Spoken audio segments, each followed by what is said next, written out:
Mais bon. Bonjour à tous, alors aujourd'hui je vais vous montrer comment on fait des pions escargots à un cheval. Alors pour ça on va avoir besoin d'une crinière d'environ 15 cm, donc vous voyez ma main plus environ 5 cm. Le mieux c'est de mouiller la crinière pour que les pions tiennent bien et comme ça évite d'avoir des crins qui vont un petit peu dans tous les sens. Donc on pchit un peu. Tac, on fait attention de ne pas avoir un cheval qui a peur bien sûr du pchit. Ensuite on prend un peigne. Et il faut que quand même votre tresse soit assez épaisse parce que si elle est trop fine, l'escargot en fait ne va pas tenir. Donc là par exemple ça c'est un petit peu trop fin, donc je vais prendre un petit peu plus épais. Donc après ça dépend vraiment de la crinière de votre cheval, enfin de l'épaisseur de la crinière de votre cheval.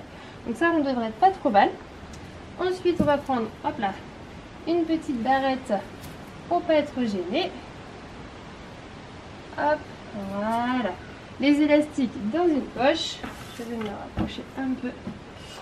Voilà, et on fait attention aussi de bien démêler la crinière avant. Je vais remettre ma petite pince. Tac. Et ensuite la tresse. Donc on essaye de bien faire 3 mèches égales. Et surtout ensuite il va bien falloir serrer la tresse pour bien que ça tienne. Hop, et là je serre bien. Donc l'idéal c'est d'avoir un cheval qui ne bouge pas comme Jolia, c'est vraiment l'idéal. Donc on serre bien la tresse. On peut serrer le plus qu'on peut. Hein.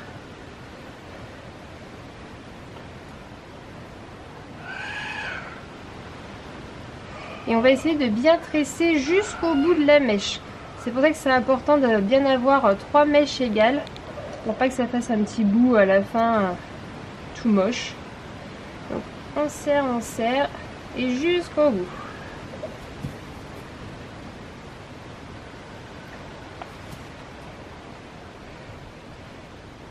Tac, voilà, là on ne devrait pas être trop mal. Là vous voyez je commence déjà à avoir des crins qui partent un petit peu sur le côté, donc j'arrête. Je prends un élastique. Hop, je le mets au bout, je fais plusieurs tours. Tac. Bon, l'idéal c'est d'avoir des élastiques noirs pour une crinière noire, des élastiques blancs pour une crinière blanche, mais bon là j'ai que des élastiques marrons.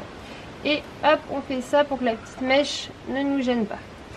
Ensuite, on va prendre un autre élastique et on va venir le mettre ici au bout comme ça. On fait un tour, comme ceci. Et ensuite on va enrouler la tresse sur elle-même. Je ne sais pas si vous voyez bien, jusqu'au bout. Et ensuite on vient faire un tour et là on a notre pion escargot. Et ensuite on va faire la même chose pour le deuxième pion.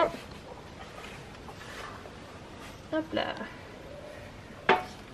On essaye vraiment à chaque fois d'avoir la même épaisseur sur chaque pion pour que ça fasse ensuite des pions bien égaux. Là je peux prendre un petit peu plus épais. Tac.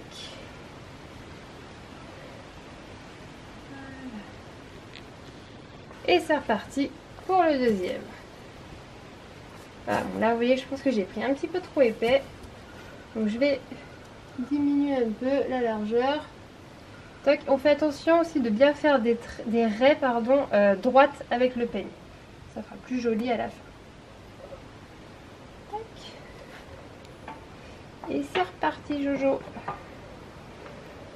Donc, je fais vraiment attention qu'elles soient bien égales. Les mèches c'est important. Tac, et allez c'est parti. Et pareil, on resserre bien. Tac.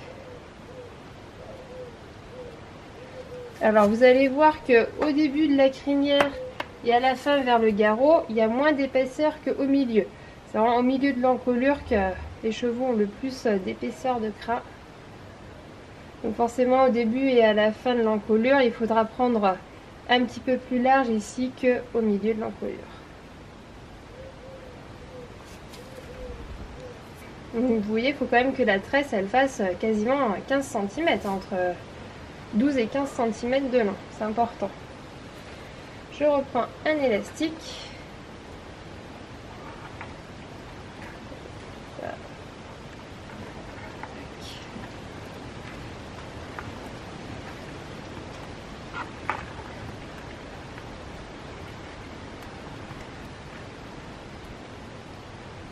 Tac.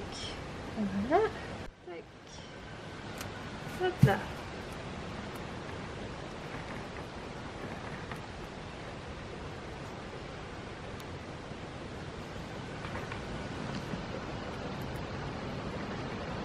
Tac.